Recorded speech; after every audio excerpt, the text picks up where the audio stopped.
everyone, and welcome to the Only Land Fan Show. My name is Kendall Lejeune, and our guest today is Dave Denniston.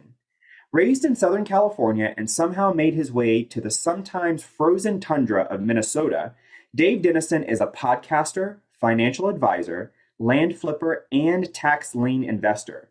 He's also the host of the Land Unconference and other land mastermind events. Dave, thanks so much for joining us. How are you today?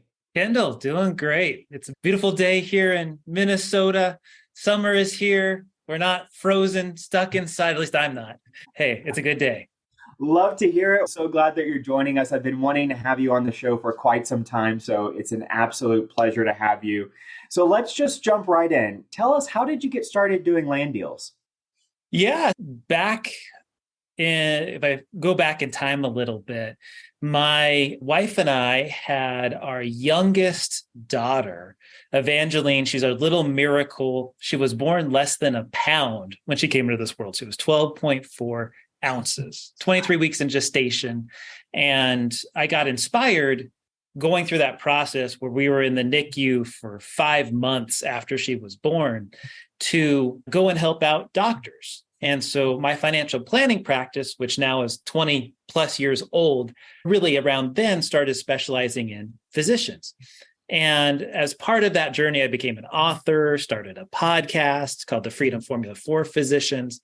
And a few years into that process in 2017, Mark Podolsky came on my podcast. And so I was like, man, all this apartments and syndications and all this rental houses, none of that stuff appealed to me. But being a finance guy, I was like, flipping paper, that makes sense. And when Mark talked about 400 to 600% rates of return, I was like, no, that's not possible.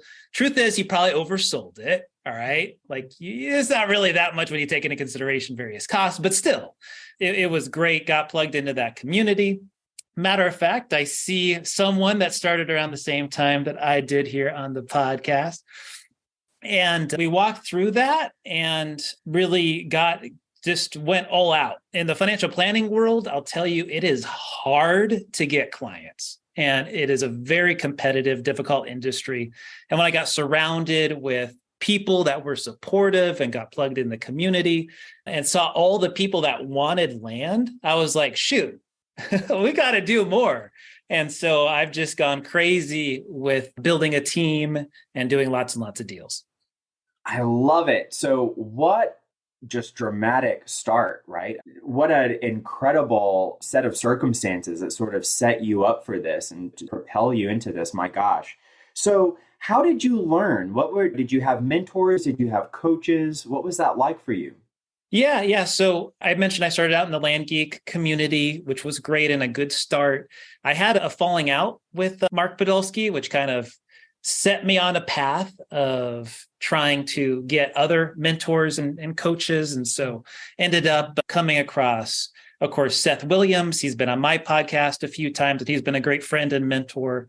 Got plugged into Land Academy and gone through their stuff. Surrounded myself, Justin Sleva. I consider him a good friend too.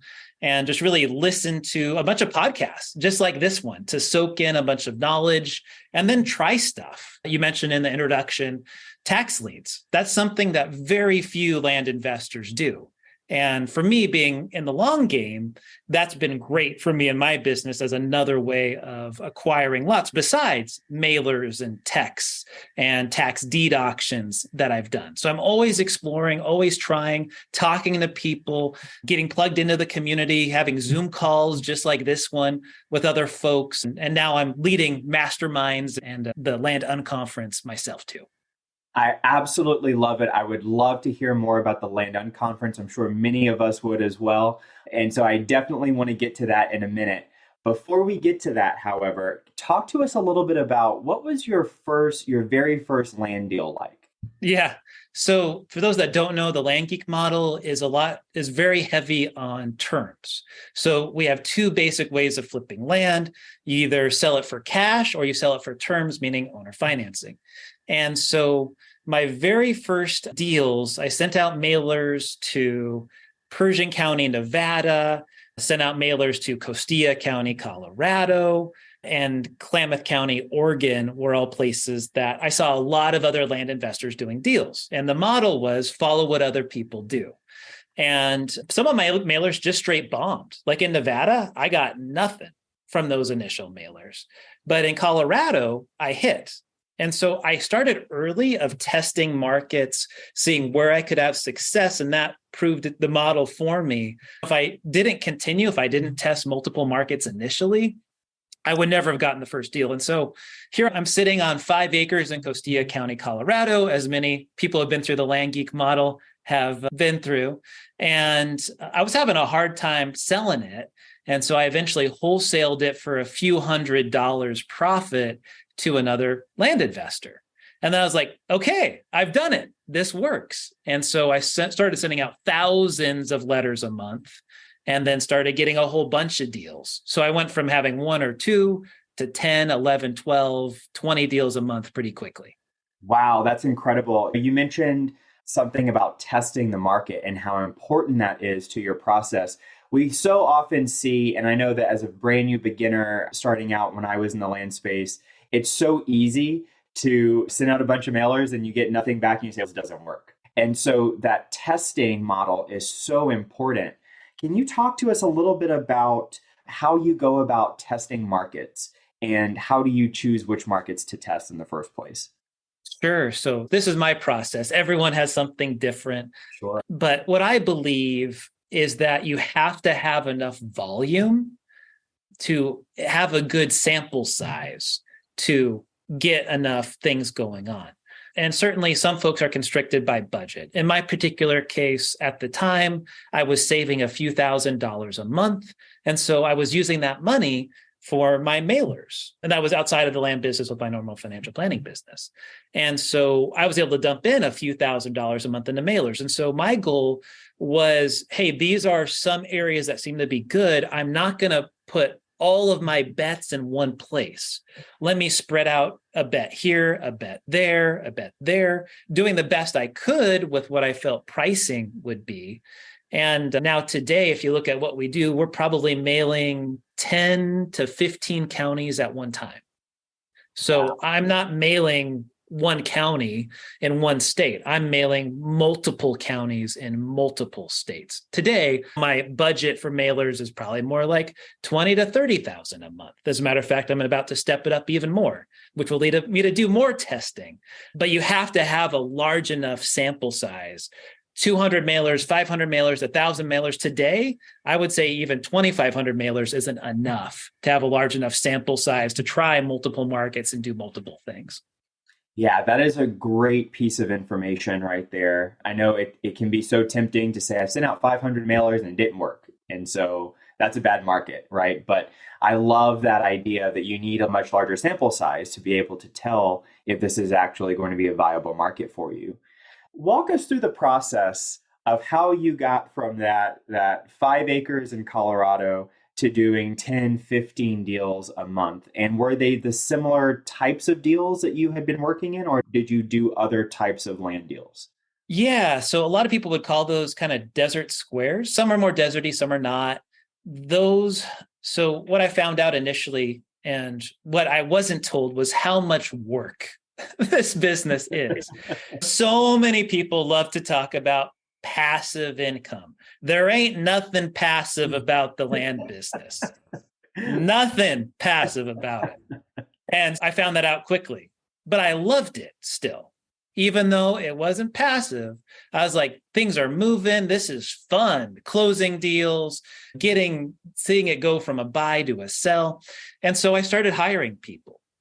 And one of the things they teach in Land Geek that I think is really good is you want to figure out what you hate and push that onto somebody else. And so what I hated initially was Craigslist and Craigslist ads, which was a typical thing they taught, which for me didn't work at all, honestly. Got a few sales from it. I hate Craigslist. We're probably not touching it ever again.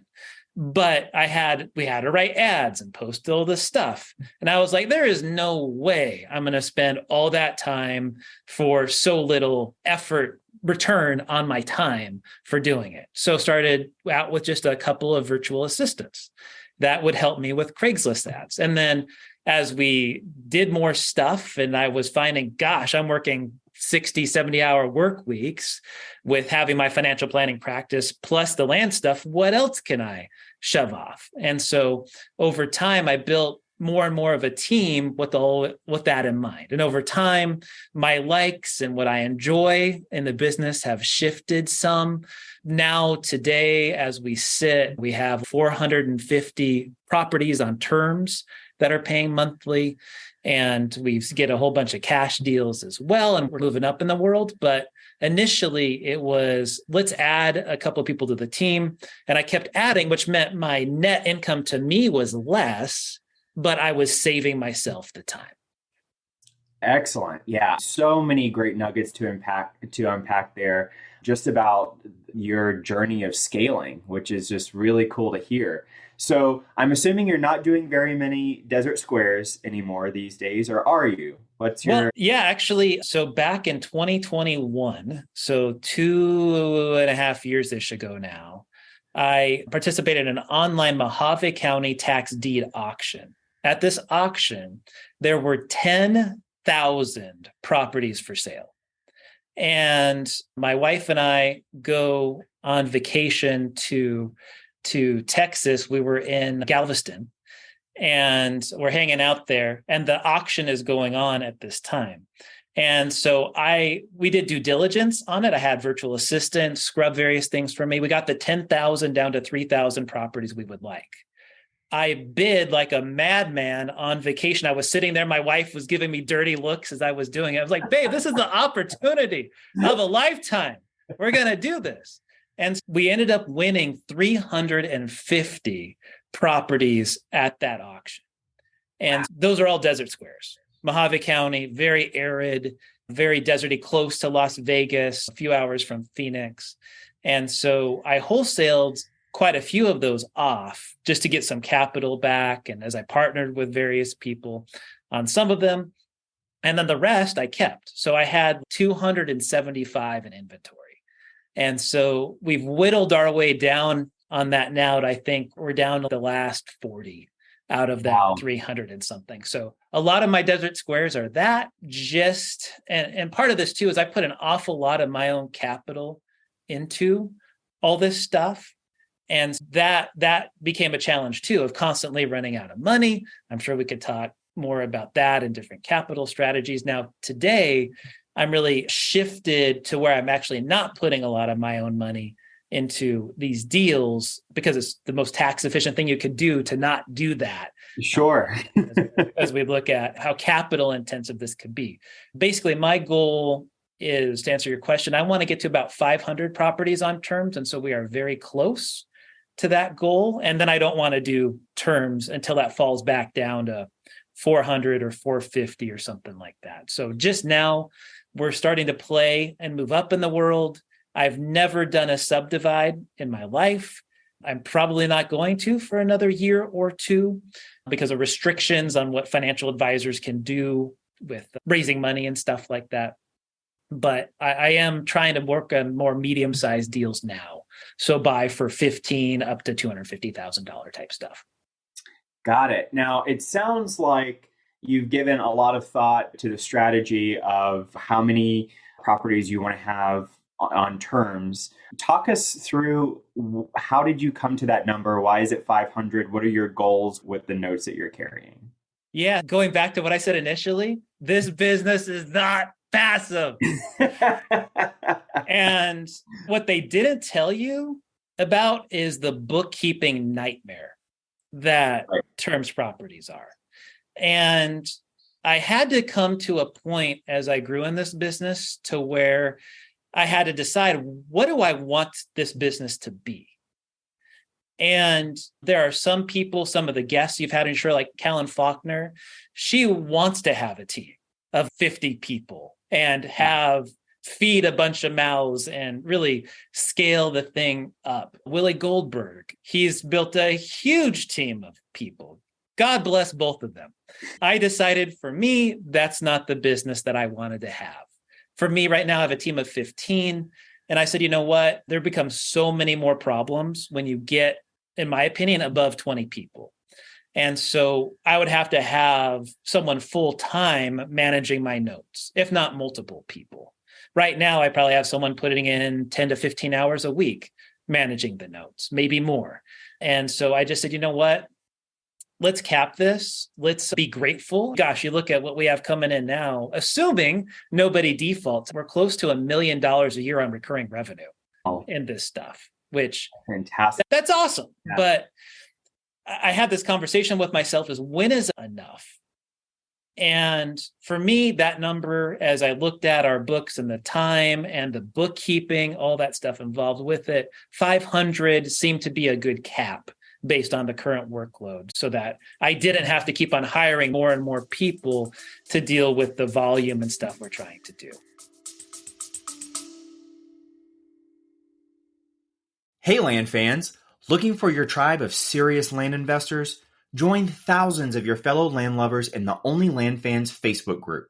We're talking real deals, expert strategies, and game-changing connections you won't find anywhere else. This isn't just another real estate group. This is the community where land investors come to level up. Join us at OnlyLandFansGroup.com and join the conversation today. That's OnlyLandFansGroup.com. See you there.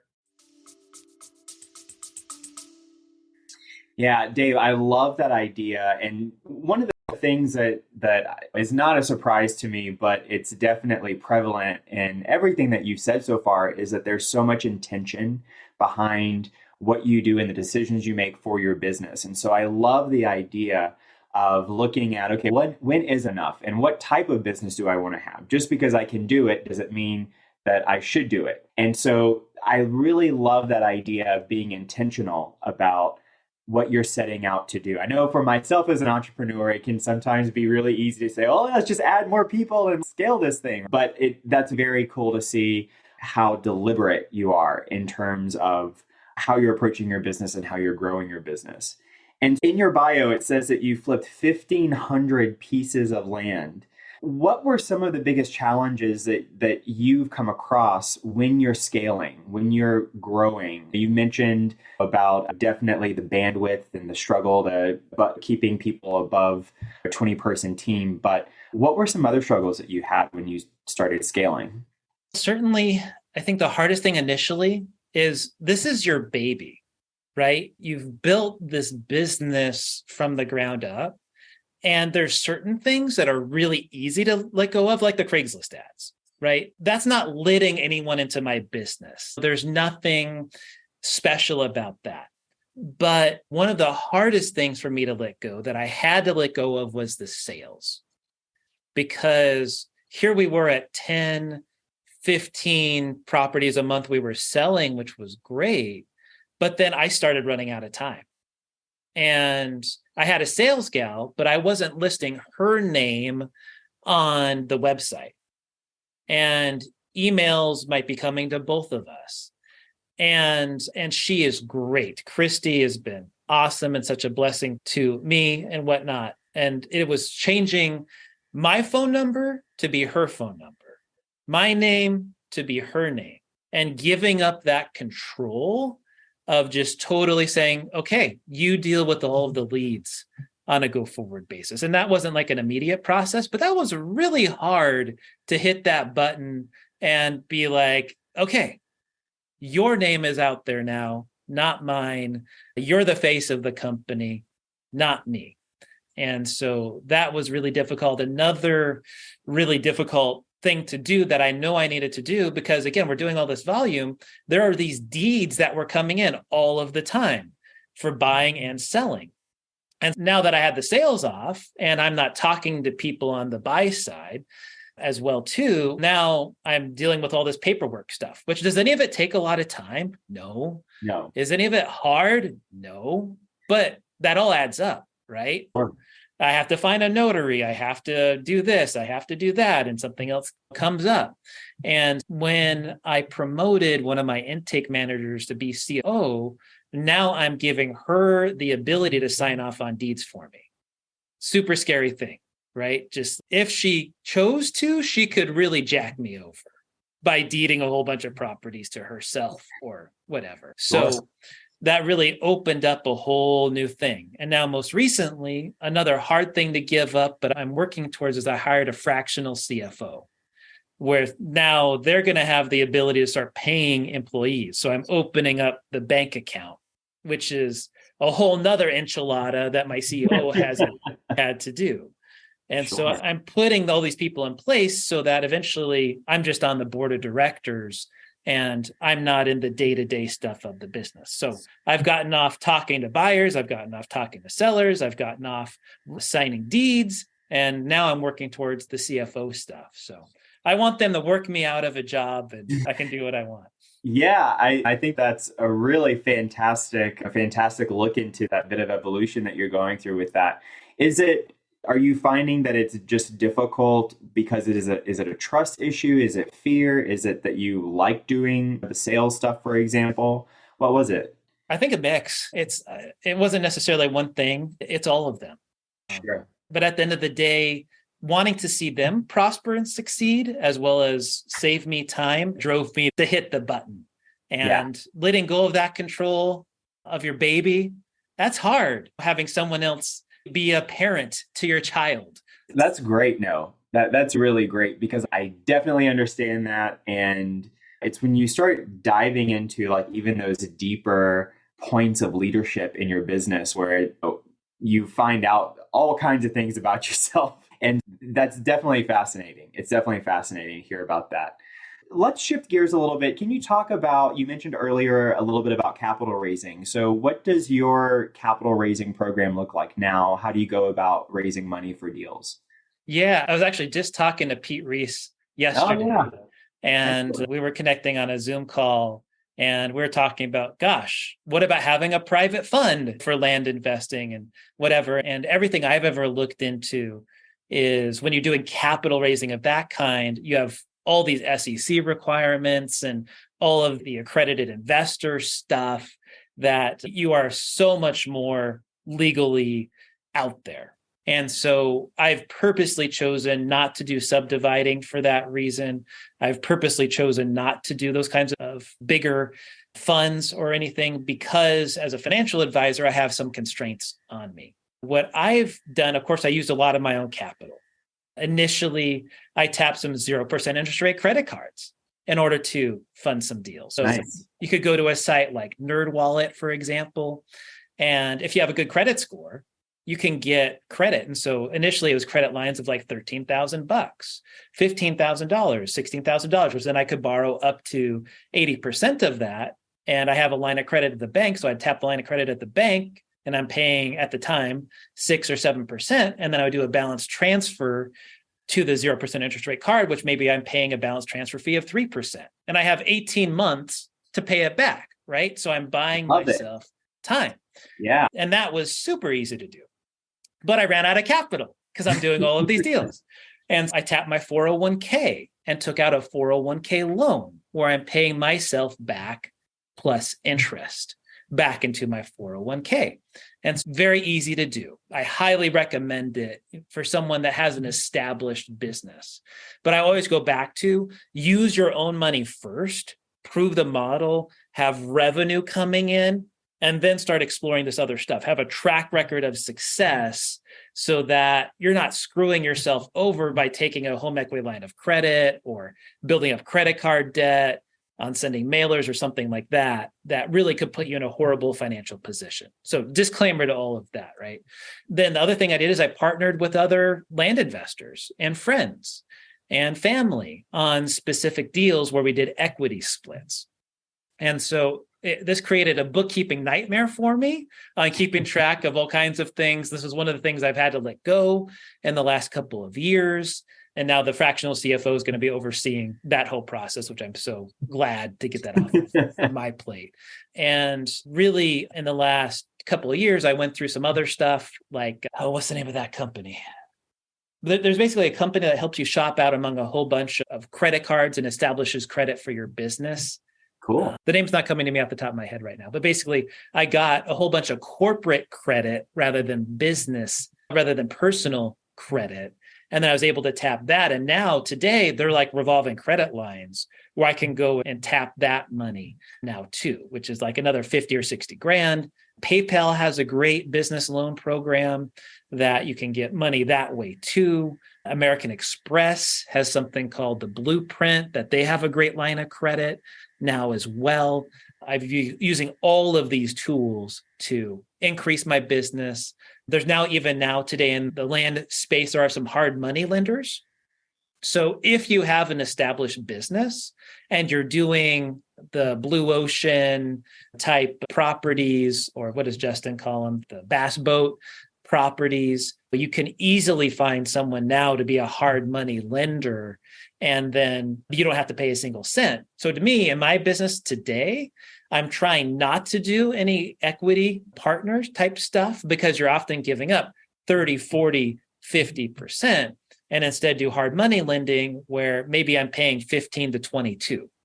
So with no payments owed. And then you could use something like the 0% for credit cards or credit lines to pay for the mailers. So it makes your business incredibly cash flow efficient and tax efficient, assuming that you have a great business in place and you're able to sell properties relatively quickly so that the risk is relatively low to you. Yeah, that is fantastic. So many great tools there and so creative in terms of like how you're using that and leveraging those various tools to make it work. I love it. I love it. That's super, super brilliant. Shifting gears a little bit, where do you see the market going now? And how have you adjusted, or what adjustments do you plan on making to thrive in the upcoming market shift? That's the $1 million question, right?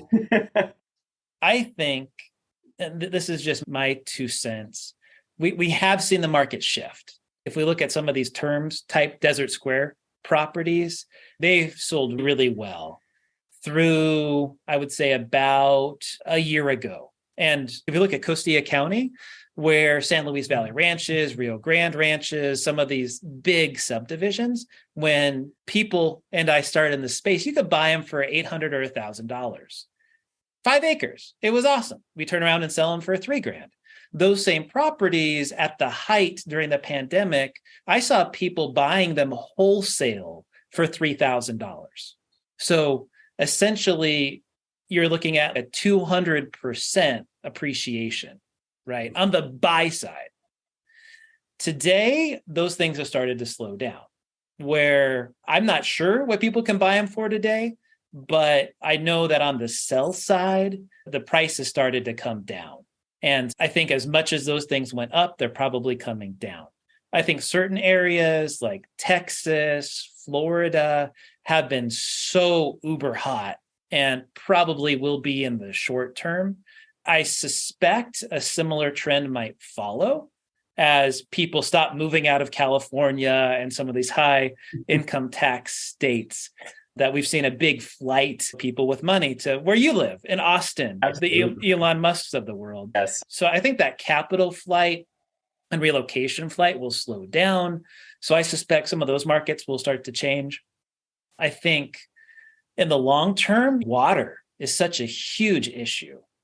You look at Arizona, Texas, there's going to be some big challenges around water and how that happens. I would be in the long term more concerned about places like a Mojave County, that the Colorado River has been drying up. Luckily, this last year, they got a big influx of rain. I'm no climate expert, but that's something that concerns me. Who knows? Maybe it'll come the new rainforest out there. I don't know. But would be nice. I think the water issue is a big deal. I think in this industry, so much of it has been focused on the Smile region, being, if you think West Coast, then draw a straight line through to Florida from the bottom of California, in particular, kind of that L going up maybe to the Carolinas.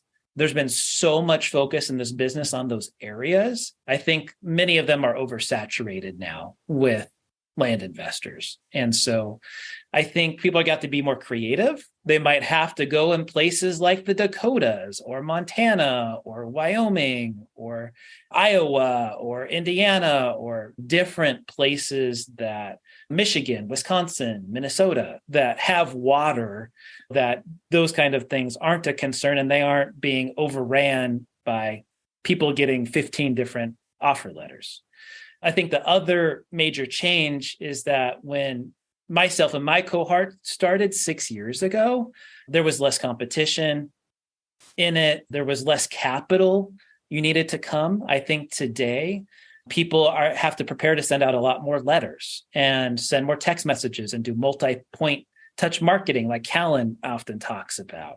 So, I think you're going to have to spend more capital. Margins are probably going to be thinner. But despite everything I just said, there's still opportunity. And there will always be opportunity. You look at house wholesaling. How many house wholesalers are there out there?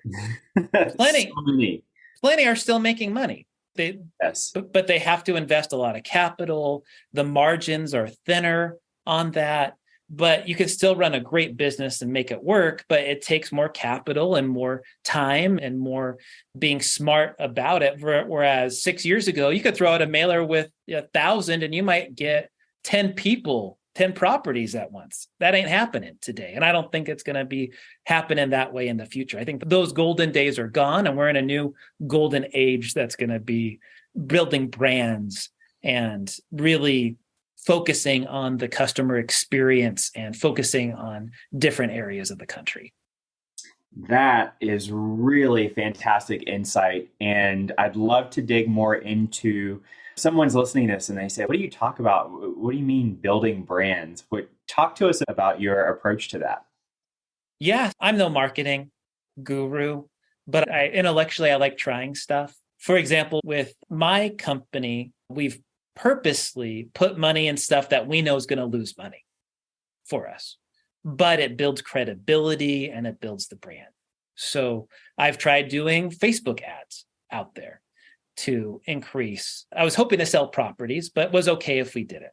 We've built up a good YouTube channel with a lot of great property videos on there and educational videos to educate not people like you and I, but the retail buyer on, hey, here's what you should watch out for. We've put a lot of money and effort into collecting testimonials, video testimonials from people. We started a podcast called Land Stories.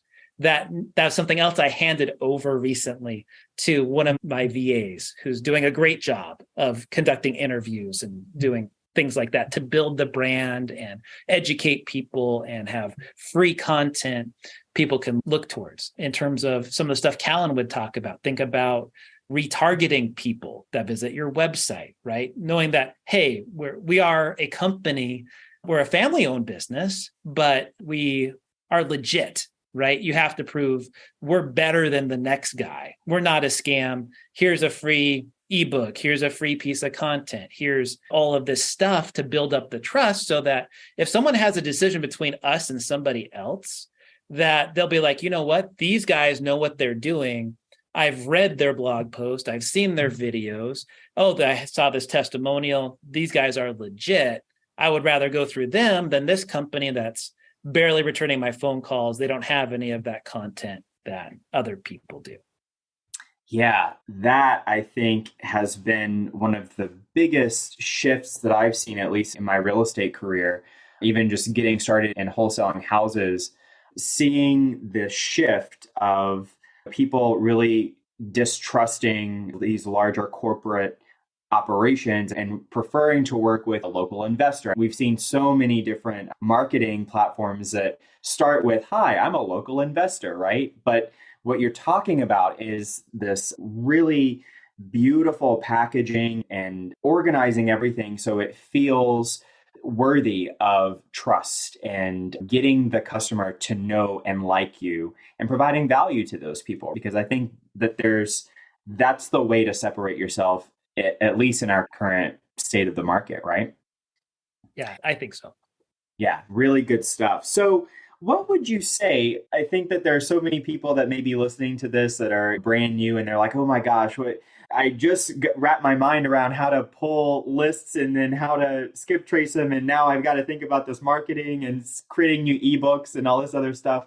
Talk to us about what do you believe are some of the most important skills to have in the land industry? Most important skills. I think if you follow the Land Academy folks at all, I think really you look at there's two different personality types often. You have the data numbers nerd person, and Right. then you have the sales outgoing loves people person. That can be one combined into one set. For me, being a financial advisor, I have some, I'm not the best salesperson in the world, but I have some of those capabilities from my training. But I also obviously have a love for numbers and spreadsheets and data. And so for me, I was a unique situation, I think, in being able to combine both of those skills together, that some people might be more that way or more that way on those two skill sets. So I think partnering with folks for many people could be very important to their success. Because if you're the data numbers nerd and you hate talking with people, you have a cap on where you're going to go in this business. If you're not a numbers person and you hate spreadsheets and you're not very good at them, but you love people, you also have a cap on how much you could do because you can only get out so much data out there. So I really think those are the two skill sets that could be in one person, but more often than not are separate.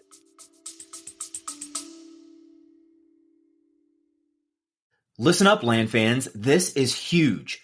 We're bringing you the one and only Pace Morby, star of A&E's Triple Digit Flip and the mastermind behind $450 million in real estate deals. He's coming to our virtual meetup on Thursday, December 5th to share how he's applying his creative financing genius to land deals. Head to olfmeetup.com to save your spot today. That's olfmeetup.com. This is the kind of opportunity that changes everything. Yeah, I think that's one of the things that I love so much about this industry is that it really can be a team sport. There's so many opportunities to network, build together, and collaborate together. And it's something that I think is really unique, especially, at least in my experience, I don't see that much in the single family house sector, which is one of the reasons that I really love land so much, is because you do see that collaboration. So that's fantastic. Talk to us about just getting down to some nuts and bolts of your bread and butter deals. What types of deals do you go after? What's your criteria?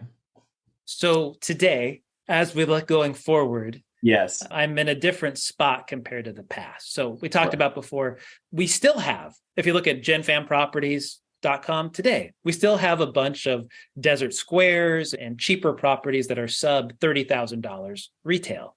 So we have plenty of that stuff still, but on a go forward basis, in terms of what I'm looking for now, we're going down the route of working with realtors more, really targeting a minimum of $10,000 purchase price and going all the way up to $250,000, kind of in that range. It's going to be the bass boat type properties. They're going to be nicer properties, probably, that have generally electricity available on them. There'll be larger acreage in general, probably. It could be 1 acre and above, right? If you can have a property that's an infill lot, I'm not going to say no if the realtor tells me it's worth it. I would say 1 to 200 acres is where we play, focusing on mostly the Midwest and the Southwest. So Arizona, Colorado, New Mexico areas, as well as Nevada, and as well as Florida. So that's the thing. I'm not doing East Coast. I'm not doing the Pacific Northwest or Alaska or Hawaii or Montana or Wyoming at this time. But who knows? I would love to be able to have a deal in every single state eventually. Yeah, that would be cool. That would be pretty sweet.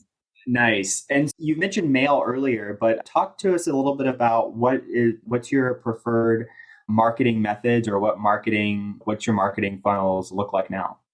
It's people might be listening to this and listen to some of the past stuff I've said. And I just want to throw out there, if you didn't pick this up yet, I strive to break things and see what works and doesn't work. And we fail often with doing what we do. And I'll put time and money and resources to figure it out. So primarily, the major thing is what I started out with, which is mailing. So mailing has been great to us and done wonderful. And I then layered on top of that doing the tax deed auctions and tax liens. So I'm still doing those today when I can find the right opportunities for them. With the tax liens, I'm looking to acquire more expensive properties versus the cheaper stuff now for my company. And then on top of that, we've now layered in texting in the last year. And honestly, texting has been one of the biggest frustrations for us at this point. We've taken the course through. Callan's awesome. She's super giving, does great education. In my case, I let the staff have at it. So I let them fail. I said, okay, I wanted to learn enough to know the basics. You guys go for it. I told my COO, it's your job to learn this. And frankly, I throw projects like that all the time. We've been developing our own database. So we're at the point of turning that on now. And so she's had that on her plate. I've been looking at shifting the our terms platforms from Moonclerk and Zimple over to Your Land Loans. And so there's all these projects I throw at her, and the poor gal's overwhelmed. And I'm now taking back the texting and getting heavily involved with it, because I know people, that's all that they do.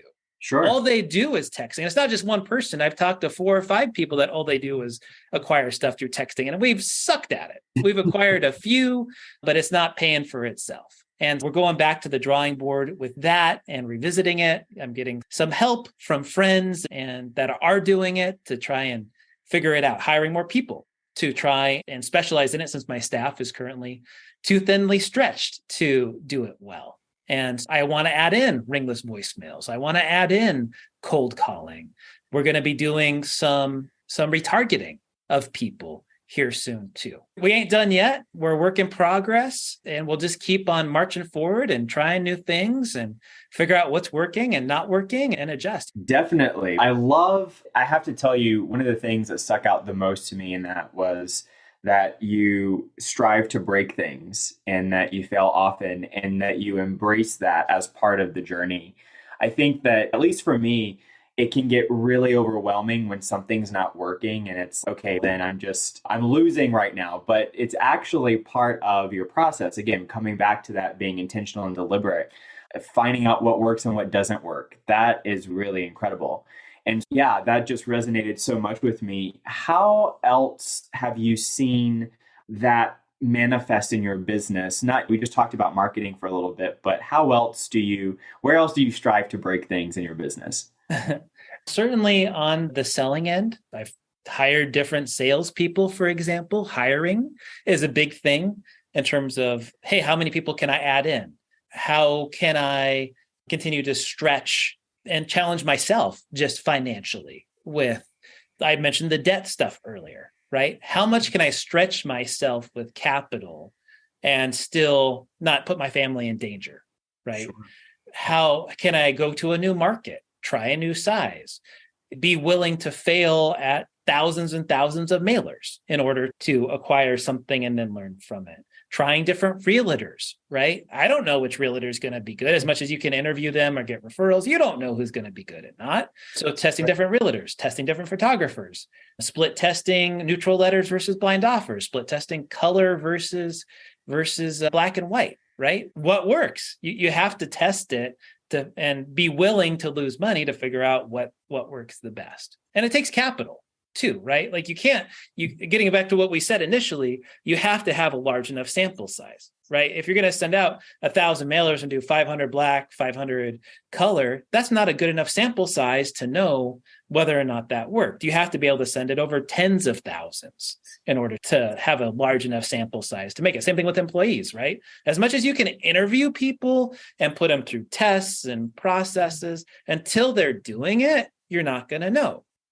So I hire multiple people at the same time to see who's going to break, who's going to succeed, right? And the ones that do the best, guess what? They stay on. The ones that don't make it, they go away. That's just how it goes. So that is fantastic. And I have to tell you, I've interviewed so many people, and you're one of the first people that have at least expressed how willing you are to stretch and how willing you are to, for lack of a better word, break things. How, if someone's listening to this and they may be risk averse, or they're saying, oh, the whole purpose of doing this is to make money. I don't want to lose money. I look at losing money as a fail.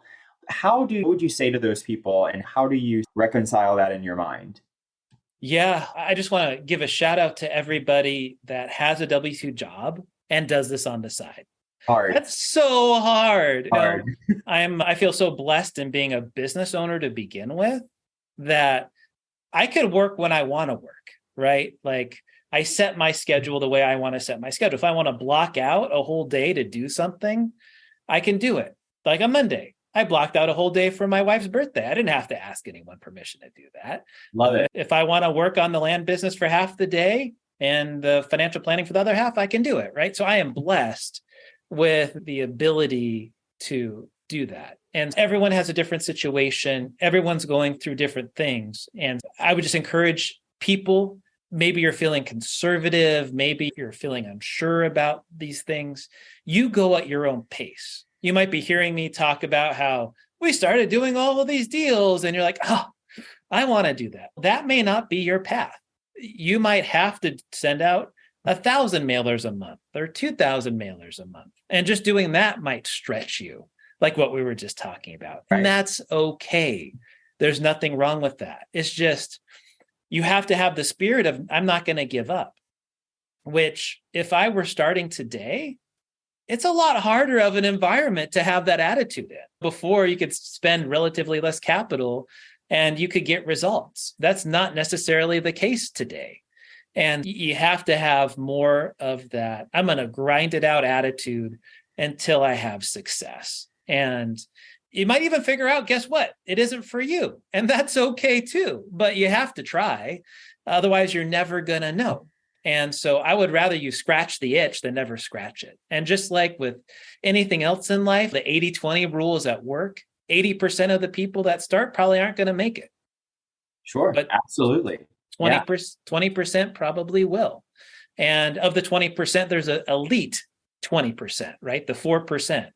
And those are the people that I want to be around. And that's why with the Landon Conference and the masterminds and that kind of stuff, I'm trying to help facilitate those environments so that as 4%ers and 1%ers that really want to do stuff can collaborate together.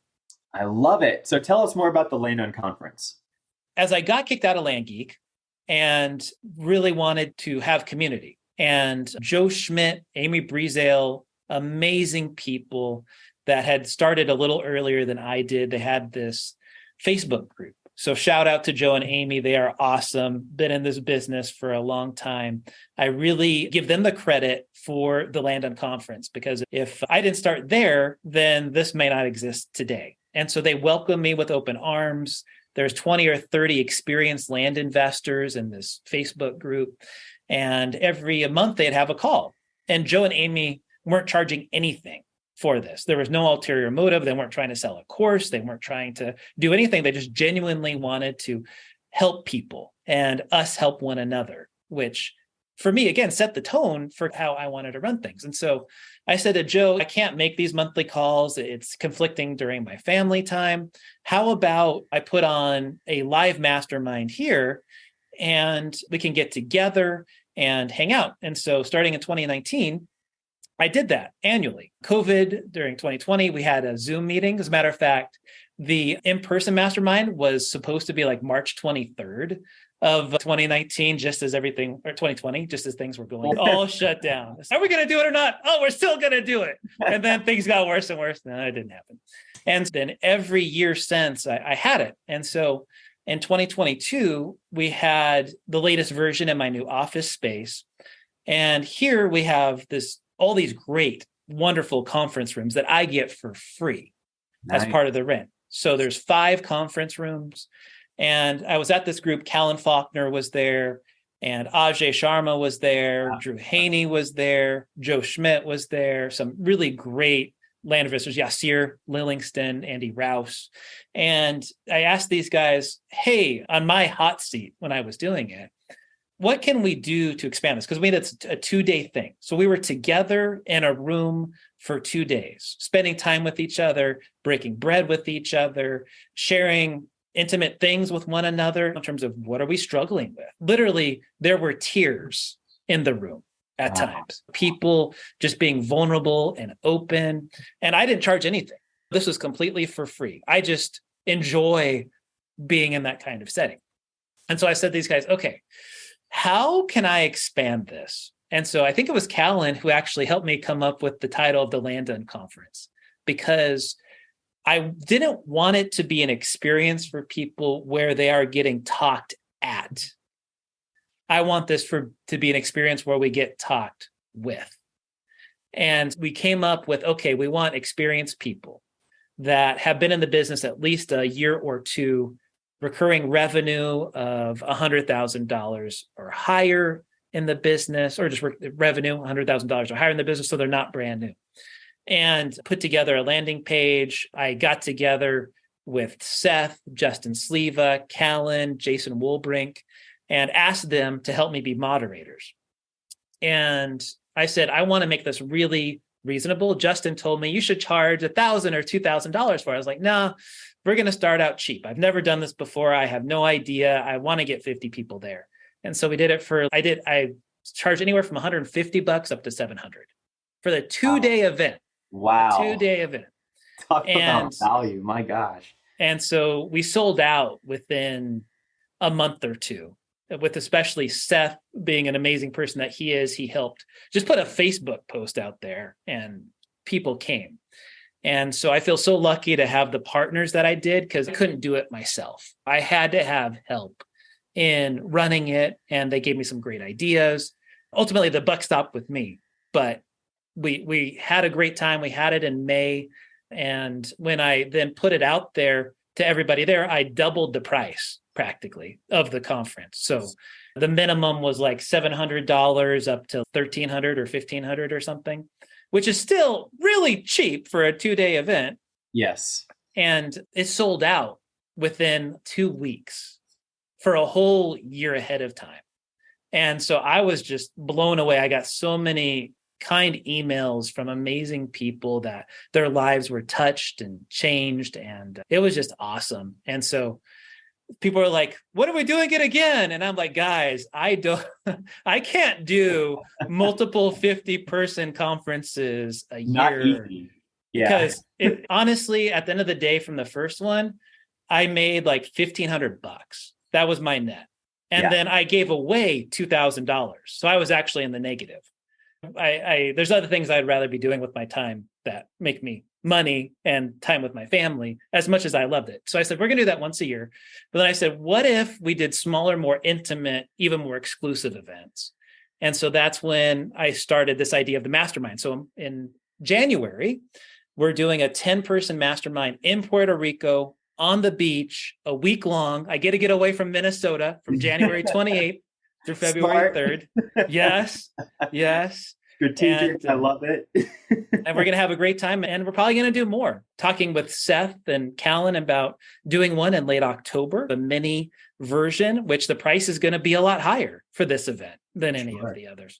We're talking about doing a trip to Italy together and getting a mastermind around that. So we're going to do some really fun stuff and get some great experiences, learn from one another, and have that top 4 to 1% of land investors really congregating in the Landon Conference is meant for the 50% of people that range from $100,000 in revenue to millions of dollars in revenue. And both are great experiences. I'm looking forward to doing more and more of this because I love it, but I do actually want to make some money in the future from this.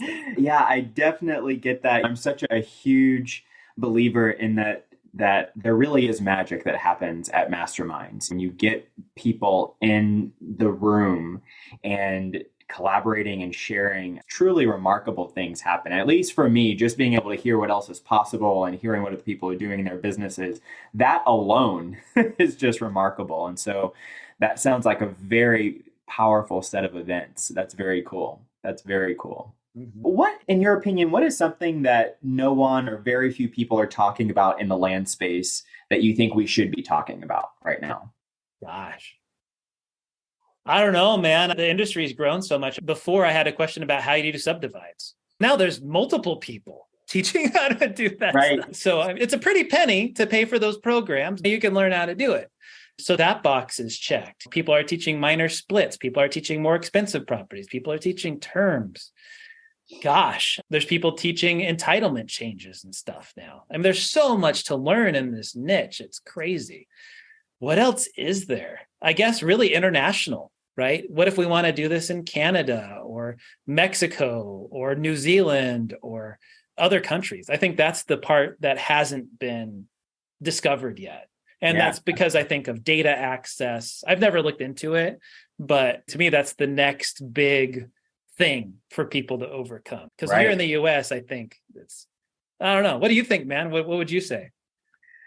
I don't know. You're right. I think that there are just tons of really successful people teaching and have really great content out there. I'm always a nerd about things like business culture and just organization and business leadership and mindset. So I love hearing those things when it's blended into the scope of what we do in the land space. And I never hear enough about that. I can listen to it all day. Right.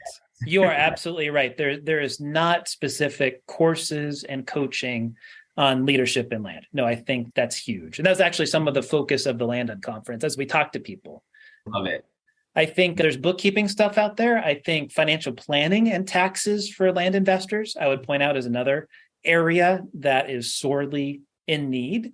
Obviously, that tails into some of my other business. But as far as I know, nobody has a course. Nobody has a coaching program specifically around that for land investors. What else? There's bookkeeping stuff. I don't know. Yeah, leadership would be great. Someone should do that. I vote for you.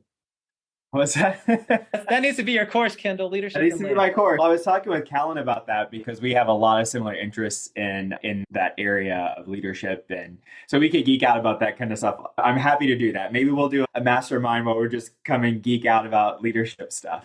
Totally. That'd be awesome. I love it. So what would you consider to be your superpower? I think what I'm really great at is organization. I think that's probably, I'm not the greatest salesperson in the world.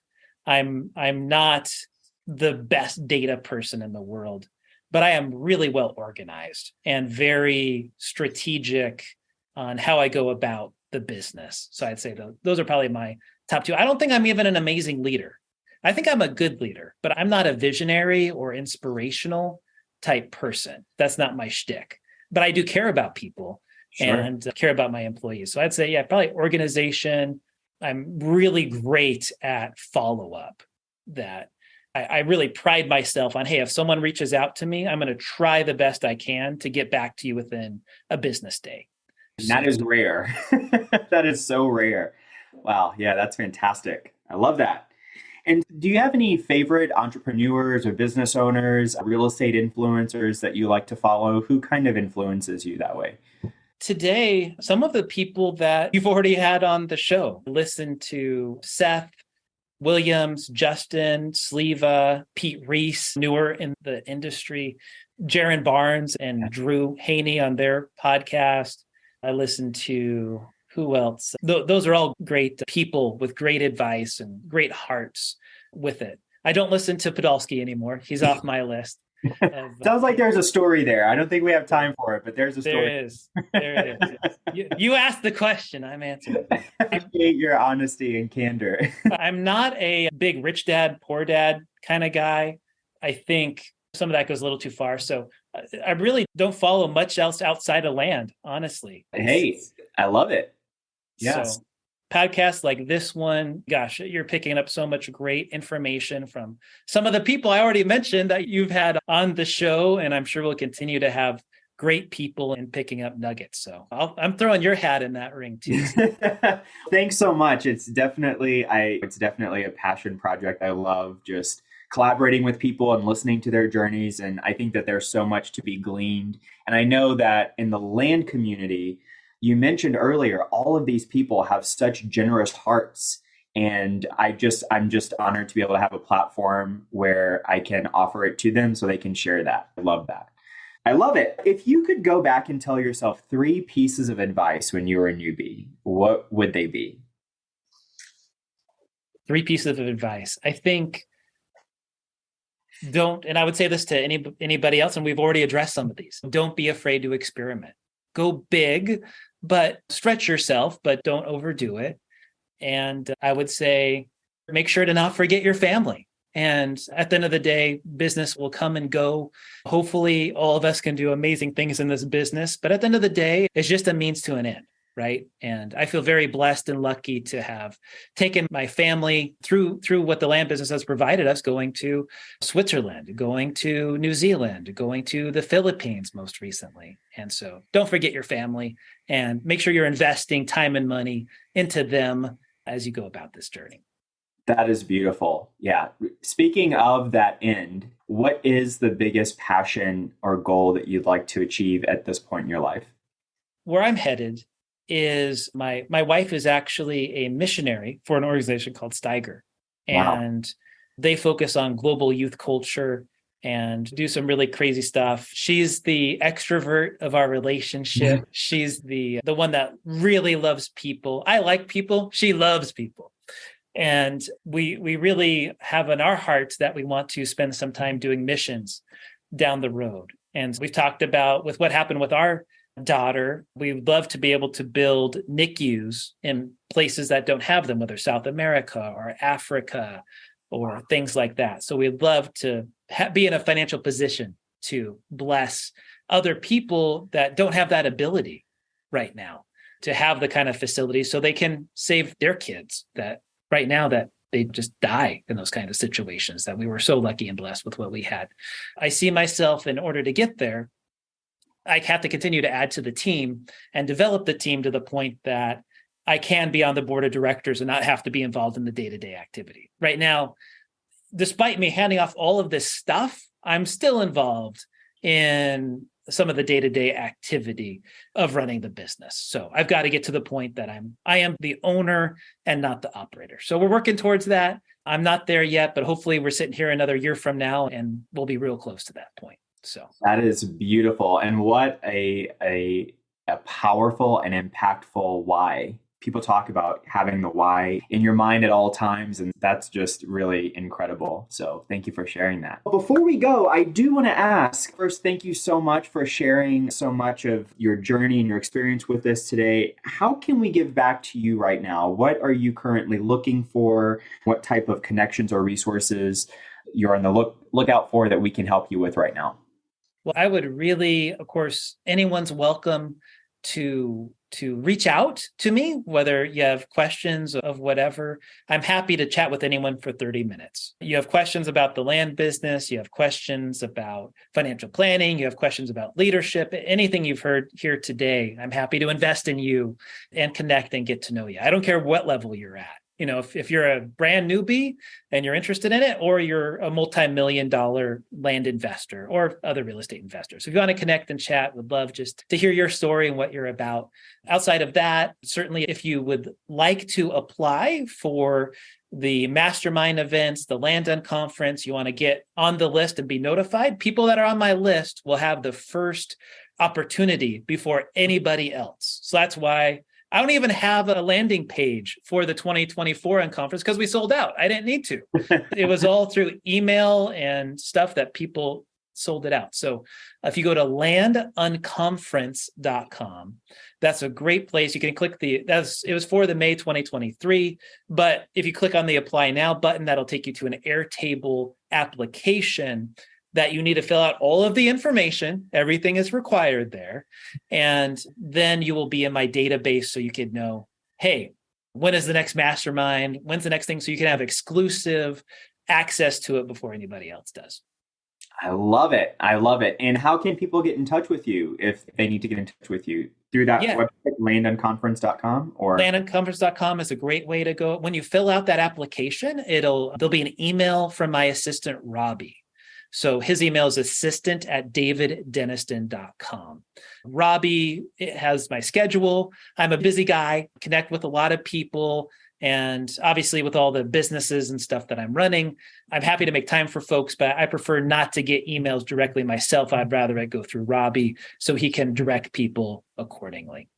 Excellent. Excellent. Thank you so very much, Dave. This has just been such a wonderful visit. Thank you so much for joining us today. Thank you everyone for joining us. Thank you. Be great. Have a great week, and we'll catch you on the next one. Take care. Bye-bye.